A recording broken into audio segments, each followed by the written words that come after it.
მე ვარ ერთადერთი ხიდი, რომელიც აკავშირებს ძველ წევრებს ახლებთან. მე მინდა რომ ეს არ იყოს პიროვნებაზე დამოკიდებული, არამედ იყოს უფრო სტრუქტურულად, როგორც თქვენ, ინსტიტუციურად დამყარებული. მით უმეტეს რომ მე ბოლო პერიოდში უკვე ძალიან ბევრი წევრი წამოვიდა ამ ორგანიზაციის ახალი წევრები, რომელსაც მე პირადად აღარ ვეცნობ და შეიძლება ეს წვეთაც მოხდეს და ორგანიზაციისთვის ნამდვილად არ იქნება კარგი. ამიტომ ეს სტრუქტურა, ეს კლუბი მოგცემს საშუალებას, რომ ყველა ის წევრი, რომელიც შეწყვეტს დროთა განმავლობაში ამ ორგანიზაციის აქტიურ წევრობას ან არ არის არჩეული, შეიძლება იყოს კლუბის წევრი, მუდმივად გქონდეს ინფორმაცია თუ რა ხდება ორგანიზაციაში და შესაბამისად სურვილის მიხედვით ჩაებას ამ ორგანიზაციის საქმიანობაში. კლუბის წევრობა ძალიან თავისუფალი არანაირ ვალდებულებას ის არ გულისხმობს, ეს არის უბრალოდ უკლუბითი, ასე ვთქვათ, სამოხალისეო ფუნქცია. სურვილის შემთხვევაში მხოლოდ არანაირ ძალდატანება იქ არ შეიძლება იყოს ბუნებრივი. ისე როგორც წევრის, მაგრამ აქ უფრო ნაკლები პასუხისმგებლობაა სტრუქტურა თავის სურვილზე განსაზღვრავს თავისი აქტიურობის ზღვარს და დოზას. მისი უფლებები თითქმის უთანაბრდება რიგითი წევრის უფლებებს. ერთი განსხვავებით, ნებისმიერი პროექტი, ღონისძიება, რომელიც არის დაცული მოქმედ აქტიურ წევრებზე, რომელიც ფინანსდება ან ორგანიზაციის ბიუჯეტი, ან რომელიმე პროექტის ბიუჯეტიდან, ვეტერან წევრს არ ექნება ამ პრივილეგიის სარგებლობის უფლება. ანუ მასზე ის თანხა არ დაიხარჯება. თუ ექნება ესეთი ღონისძიებაში ჩართვის სურვილი, მან თავად უნდა დაფაროს თავისი იმ ღონისძიებაში მონაწილეობის ხარჯები, რაც ბუნებრივია ეს გარკვეული კონტრიბუცია იქნება ფინანსური და ასე ვთქვათ ორგანიზაციის წაეხმარება გარკვეულ ზედაპირს. თუმცა ის კიდევ ვერ ისარგებლებს ორგანიზაციის რიგითი წევრისთვის განსაზღვრულ ნებისმიერ პროექტში ამ პრივილეგიებით.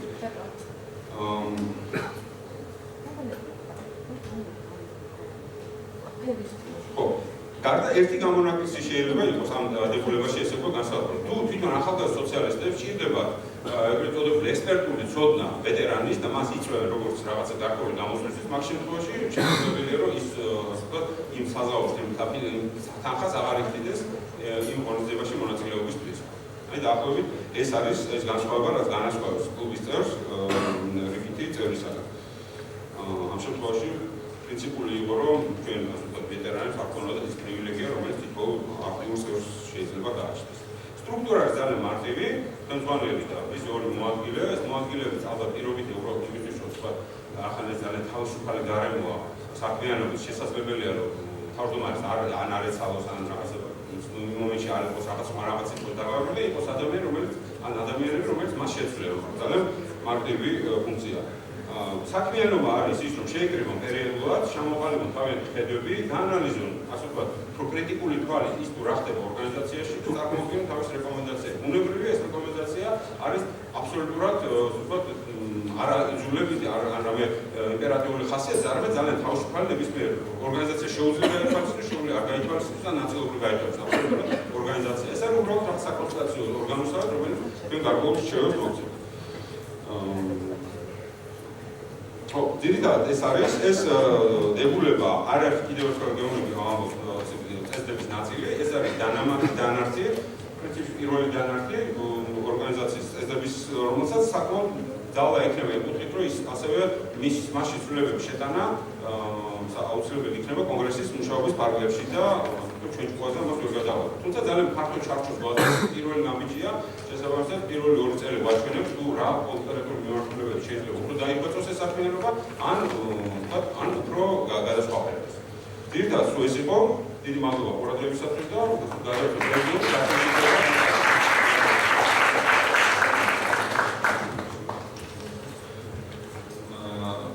გთხოვთ კენჭი უყაროთ.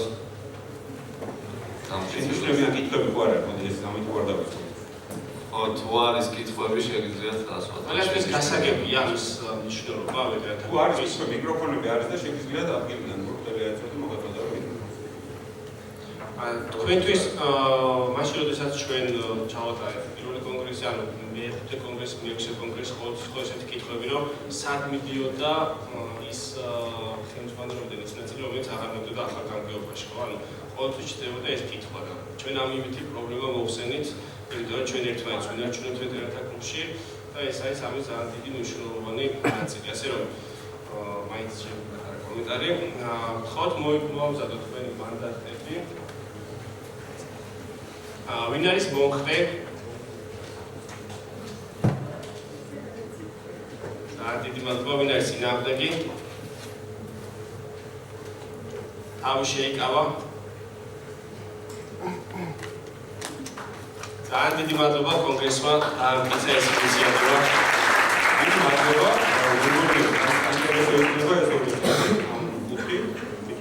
ლევანდელი კონგრესის დასრულების შემდეგ ახალი რეზერვი შეემატება ვეტერანთა კლუბს, უკვე ის განახლებული ხაობის წარმომადგენლები დაემატებიან. ერთი მომენტია, ძალიან ერთსულოვნებაა და საერთო ერთსულოვნებაა. იმედია პოლიტიკური დოკუმენტების განხილვაზე ეს ერთსულოვნება ცოტა დაერქვა. დიდი მადლობა ყურადღების წარმატებისთვის. დიდგაც გადავახოთ ტრიბუნას.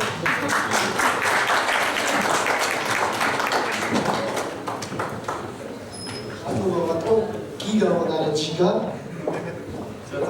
მე ერთ-ერთი ყველაზე კარგი ნაწილი დაიწყება დღის წესრიგის შესვენება 2 წუთს წაგრძელს და მინდა მადლობა გადავიხადოთ ყველას თვითმფრინავის მობრძანებისთვის და გამოყვა რამდენიმე ორგანიზაცია, რომელიც თანაც ჩვენ დიდი ხნის ურთიერთობები გვეკავშირებს. პირველ რიგში მინდა მადლობა გადავიხადო ჩვენს ერთ-ერთ ყველაზე აქტიურ და გულწრფელ შემოქმედებას ფრიდრიხ ებერტის ფონდს და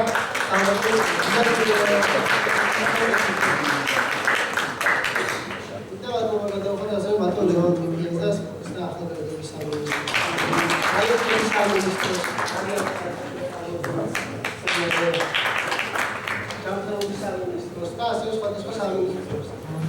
როგორც აღნიშნეს, ორგანიზაციას აქვს ჩვენი ურთიერთობა, ჩვენი ისტორია და ამ ისტორიის განმავლობაში ამ ისტორიის განმავლობაში ძალიან კარგი ურთიერთობები უყალიბდებათ ხოლმე ორგანიზაციებთან. თავიდან იწყება ეს რა თქმა უნდა პარტნიორობით, თუმცა დღეს ძალიან ბევრ ორგანიზაციასთან პარტნიორობით დაწყებული ურთიერთობები მეგობრულში არის გადაზრდილი და არა მხოლოდ ორგანიზაციები, არამედ პიროვნულ მეგობრობაშიც გადაიზარდა და მინდა გამოვყო ჩვენი ძალიან ახლო მეგობრები პირველ ორგანიზაცია პირველები ბატონ კოტე ჩუქურაიას თანადებით. მინდა გამოვყო ასევე საქართველოს პროფესიონალები, როგორც ახალგაზრდული ორგანიზაცია ეს დი ორგანიზაცია ასევე განსაკუთრებული მადლობა უთხრეთ ჩვენს კოლეგებს თავისუფალი დემოკრატებიდან, ქრისტიან დემოკრატიული მოძრაობიდან, ქართული ოცნების ახალგაზრდული და სოციალ-დემოკრატიული პარტიიდან.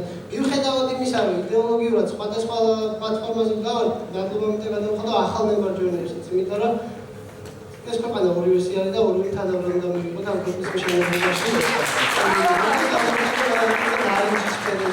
თვითმმართველობის წარმომადგენლებს ილიას სახელმწიფო უნივერსიტეტის თვითმმართველობას, თესლების თვითმმართველობას. ასე მინდა მადლობა გადავხადო მოსწავლე განვითარების ახალგაზრდულ ცენტრს და ეროვნული დემოკრატიული პარტიის ახალგაზრდულ ორგანიზაციას, რომლებიც დღეს არიან აქ წარმოდგენილები. ეხლა კიდე გთხოვთ ყველა შესვენებას.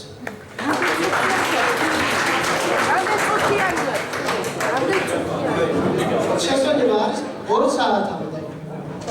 2 საათზე ვიკრიბებით ისევ ამ